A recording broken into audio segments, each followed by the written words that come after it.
Hello friends, आज हम जो मूवी देखने जा रहे हैं उसकी कहानी काफ़ी इंटरेस्टिंग है। जैसे कि 25 साल की एना नए अपार्टमेंट में रहने आती है और सिर्फ एक दिन उस अपार्टमेंट में रहने के बाद एना की उम्र 80 साल हो चुकी थी। आखिर उस अपार्टमेंट में ऐसा क्या था, यही हम जानेंगे इसी वीडियो में।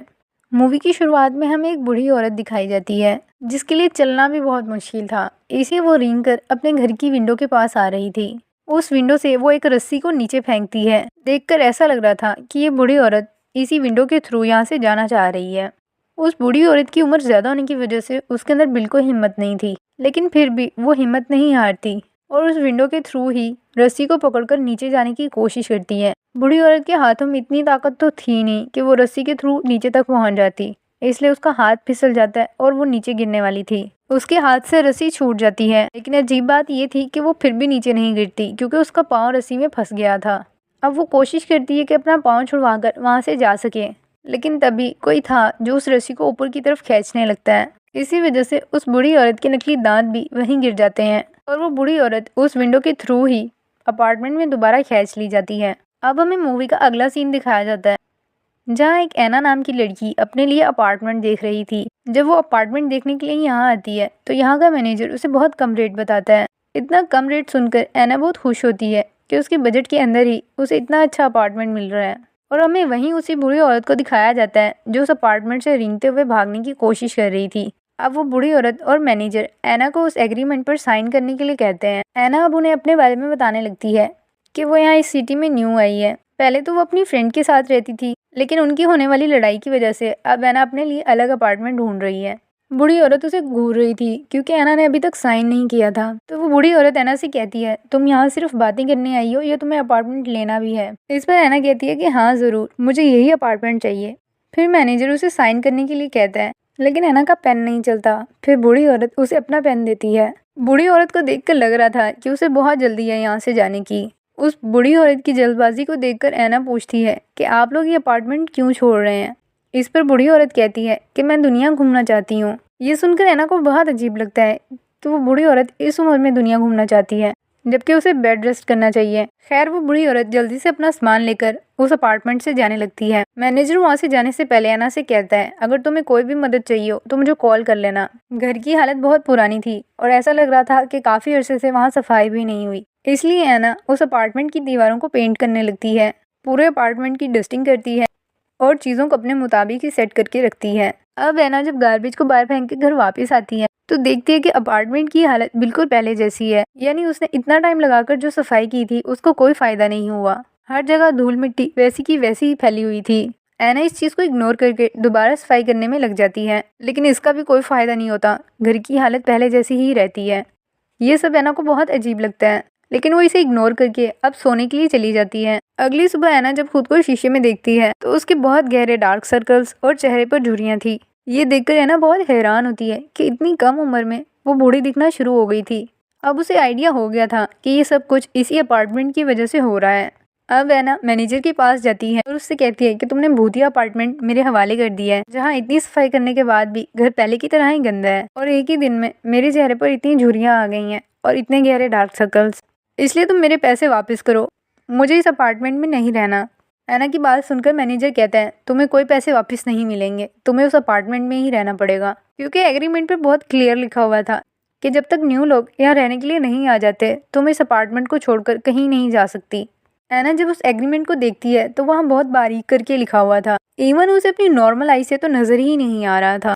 हैंड ग्लास से देखने पर उसे पता चलता है कि एग्रीमेंट पर यह भी लिखा हुआ था। अब एना को उस मैनेजर पर बहुत गुस्सा आता है और वो उससे कहती है कि मैं पुलिस के पास जाकर तुम्हारी रिपोर्ट दर्ज करवाऊंगी, लेकिन मैनेजर बहुत रिलैक्स था, जैसे उसे कोई फ़र्क ही ना पड़ता हो। अब एना अपने ट्रीटमेंट के लिए डॉक्टर के पास जाती है, उनसे अपने सारे टेस्ट करने के लिए कहती है और उस अपार्टमेंट के बारे में भी बताती है कि सिर्फ एक दिन वहाँ रहने पर मैं इतनी बूढ़ी दिखना शुरू हो गई हूँ, इसलिए मैं पुलिस के पास जाकर उस मैनेजर के खिलाफ FIR दर्ज करूंगी। इस पर डॉक्टर से कहती है कि चेहरे पे पड़ने वाली झुर्रियाँ और डार्क सर्कल्स की वजह से तुम किसी को अरेस्ट नहीं करवा सकती। अब एना को डॉक्टर पे भी बहुत गुस्सा आता है और फिर वो वहाँ से चली जाती है। एना उस अपार्टमेंट में वापस नहीं जाना चाहती थी, इसलिए वो होटल में रुकने का सोचती है। होटल का मैनेजर एना से उसका ID कार्ड मांगता है। यहाँ अजीब बात ये थी कि एना जब अपना ID कार्ड देखती है तो उसे वो बिल्कुल ब्लैंक मिलता है यानी उस अपार्टमेंट में सिर्फ एक दिन रहने की वजह से ऐना की सारी इन्फॉर्मेशन क्लियर हो चुकी थी। अब उसके पास आईडी कार्ड तक की एक्सेस नहीं थी।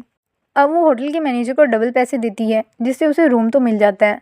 अगली सुबह जब वो उठती है तो वो 25 साल की ऐना से 80 साल की बूढ़ी औरत बन चुकी थी। अब तो ऐना से चला भी नहीं जा रहा था। अब मैनेजर के पास आती है तो मैनेजर उसे बताता है कि इस अपार्टमेंट से तुम बाहर कहीं नहीं जा सकती, तुम्हें उस अपार्टमेंट के अंदर ही रहना होगा। जब तक इस अपार्टमेंट में न्यू लोग रहने नहीं आ जाते तब तक तुम उस अपार्टमेंट से बाहर नहीं जा सकती, क्योंकि वो अपार्टमेंट अकेला नहीं रहना चाहता। अब ऐना को बहुत गुस्सा आता है, इसलिए वो अपार्टमेंट में वापस आकर उसे जलाने की कोशिश करती है। हर तरफ शराब गिरा देती है। मैनेजर देखता है कि उसके टेबल से माचिस गायब है।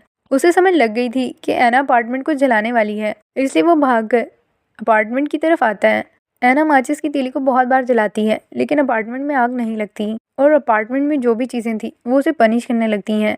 ऐना का दम घुट रहा था, जैसे कोई उसका गला दबा रहा हो। ऐना ऑलमोस्ट मरने ही वाली थी कि मैनेजर वहां आ जाता है और उसे बचा लेता है। मैनेजर ऐना को पानी लाकर देता है और फिर उसे अपार्टमेंट की पूरी कहानी सुनाने लगता है कि कुछ टाइम पहले यहाँ स्कूल की कुछ लड़कियां भी रहने आई थी और वो भी सिर्फ एक दिन यहाँ रहने पर बूढ़ी हो गई थी। ये खबर पूरी सिटी में फैल गई थी। एक आदमी ने इस अपार्टमेंट पर काला जादू करने की भी कोशिश की थी और उस आदमी की मौत हो गई थी। ये अपार्टमेंट अपने अंदर किसी किस्म की कोई छेड़खानी बर्दाश्त नहीं करता। गवर्नमेंट ने काफी कोशिश की, लेकिन ये अपार्टमेंट किसी की समझ में नहीं आया, इसलिए थक हार कर गवर्नमेंट ने इस अपार्टमेंट को खुफिया छोड़ दिया।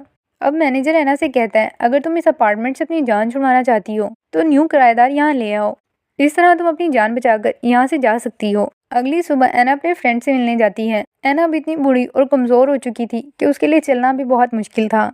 ऐना का दोस्त उसे नहीं पहचानता। ऐना बोल बोल कर उसे बताने की कोशिश भी करती है कि ये मैं हूँ ऐना, मुझे पहचानो। लेकिन उसके फ्रेंड को ऐना की सिर्फ इतनी ही बात समझ आती है कि शायद वो बूढ़ी औरत कह रही है कि मैं हूँ ऐना की दादी। और तभी ऐना के फ्रेंड की वाइफ वहाँ आ जाती है और उसे अपने साथ चलने का कहती है। इसी दौरान ऐना को पता चलता है कि वो दोनों भी रहने के लिए कोई अपार्टमेंट ढूंढ रहे हैं। अब ऐना के पास बहुत अच्छा मौका था। वो अपने फ्रेंड को वो अपार्टमेंट लेने का कह सकती थी और अपनी जान उस अपार्टमेंट से बचा सकती थी, लेकिन ऐना ऐसा नहीं कहती। ऐना खामोश ही रहती है और वो दोनों वहाँ से चले जाते हैं।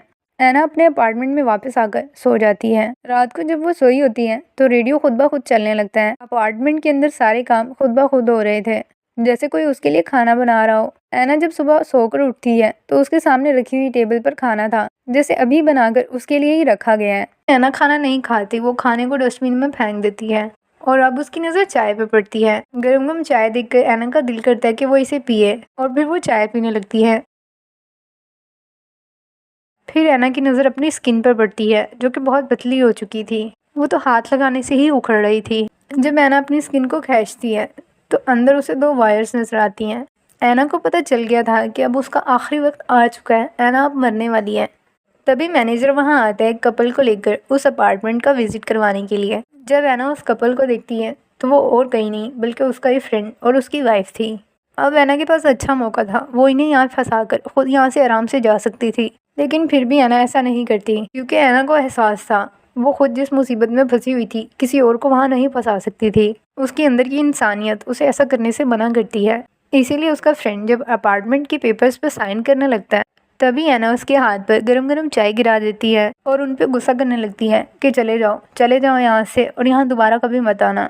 इसके बाद मैनेजर ऐना से कहता है, ये तुमने क्या किया, तुम्हारे पास एक अच्छा मौका था यहाँ से निकलने का। तो ऐना मैनेजर से कहती है कि अब वो किसी और को इस अपार्टमेंट के हाथों से मरने नहीं दे सकती, इसलिए वो खुद ही इस अपार्टमेंट का खात्मा करेगी। अब वो मैनेजर से कहती है, तुम यहाँ से चले जाओ और जाते हुए अपार्टमेंट को बाहर से लॉक कर जाना और कुछ सालों तक इस अपार्टमेंट का लॉक कोई ना खोले और ना ही कोई आने की कोशिश करे। मैनेजर ऐना की बहादुरी को देखकर उसे अप्रिशिएट करता है और फिर उस अपार्टमेंट को लॉक करके वहाँ से चला जाता है। अब हमें ऐना को दिखाया जाता है जो कि सोफे पर बैठी थी और देखते ही देखते ऐना उस सोफे के अंदर अब्जॉर्ब होना शुरू हो जाती है। अब ऐना की फुल बॉडी धागों में बदल चुकी थी और फिर वो धागे सोफे में अब्जॉर्ब हो जाते हैं। इस सीन से हमें यह बताया जाता है कि वो अपार्टमेंट लोगों की बॉडी से ही खुद को रिन्यू किया करता था। ऐना ने अपनी जान देकर ही वहाँ पर होने वाली मौतों को ख़त्म किया। यानी अब उस अपार्टमेंट में रहने के लिए ना कोई और आएगा और ना ही किसी और की मौत होगी। और यही इस मूवी का एंड होता है। इस मूवी से हमने यही सीखा कि किसी भी जगह पर रहने से पहले हमें उस जगह के बारे में थोड़ी बहुत इन्फॉर्मेशन ले लेनी चाहिए, ताकि हम इस तरह की मुसीबतों से खुद को बचा सकें। होप सो कि आपको ये कहानी अच्छी लगी होगी। इसी के साथ ही बाय बाय।